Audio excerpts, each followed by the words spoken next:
రాజన్న సిరిసిల్ల జిల్లా ఎల్లారెడ్డిపేట మండల కేంద్రంలో గత 3 సంవత్సరాల క్రితం ప్రభుత్వ డిగ్రీ కళాశాల గత రాష్ట్ర ప్రభుత్వంలో మంజూరు కావడం జరిగింది.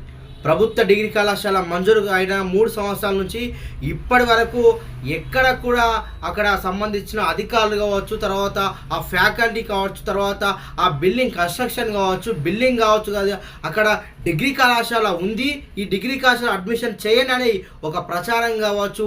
అక్కడ డిగ్రీ కళాశాల విషయంలో ఎక్కడికి కూడా విద్యార్థులకు కావచ్చు, మండల ప్రజలకు కావచ్చు, జిల్లా ప్రజలకు కావచ్చు ఈ డిగ్రీ కళాశాల ఉంది అని తెలియకుండా అనేక కుట్ర కోణం ఈ డిగ్రీ కళాశాలను వేరే చోట తరలించడం కోసం అనేక కుట్ర ప్రయత్నాలు ఈ యొక్క ఎల్లారెడ్డిపేట మండల కేంద్రంలో జరుగుతూ ఉంది.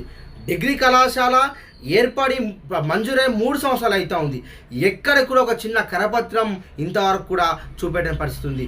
ఎక్కడ కూడా అసలు డిగ్రీ కళాశాల ఎక్కడుందో తెలియని దుస్థితి ఈ డిగ్రీ కళాశాల పరిస్థితి ఉంది. ఇది ఎందుకు ఈ విధంగా ఈ అధికారులు చేస్తూ ఉన్నారు? కేవలం ఈ యొక్క ప్రైవేటు డిగ్రీ కళాశాల ఈ యొక్క ప్రాంతంలో దాన్ని ఉండడం కోసం, దాన్ని బాగు చేయడం కోసం, దాని అడ్మిషన్లు పెంచడం కోసం ఈ యొక్క కుట్ర కోణం కొంతమంది కావాలని పనిగట్టుకొని చేస్తూ ఉన్నారు. మండల ప్రజలందరికీ కూడా విజ్ఞప్తి చేస్తూ ఉన్నా, ఈ యొక్క డిగ్రీ కళాశాల అడ్మిషన్ కాకుండా అధికారులు మరియు కొంతమంది ఒక రాజకీయ అండదండలతోని డిగ్రీ కళాశాల తరలించే కుట్ర చేస్తుంది. మండల ప్రజలందరికీ కూడా ఈ యొక్క కుట్ర కోణాన్ని తిప్పికొట్టాలని విజ్ఞప్తి చేస్తూ ఉన్నా. నేను వెంటనే డిమాండ్ చేస్తూ ఉన్నా, ఈ యొక్క కాంగ్రెస్ ప్రభుత్వానికి కావచ్చు, కాంగ్రెస్ నాయకులకు కావచ్చు విజ్ఞప్తి చేస్తూ ఉన్నాం. ఈ డిగ్రీ కళాశాల తరలిస్తే, ఈ డిగ్రీ కళాశాల మూసివేస్తే దీనికి కారణం మీరే అవుతారని ఈ సందర్భంగా తెలియజేస్తూ ఉన్నాం. రానున్న ఎలక్షన్లో కూడా ఈ డిగ్రీ కళాశాల ప్రభావం అనేది గ్రామాన్న తీసుకెళ్ళి ఈ యొక్క వీరందరి గుణపాఠం చెప్పాలని తెలియజేస్తూ ఉన్నాం.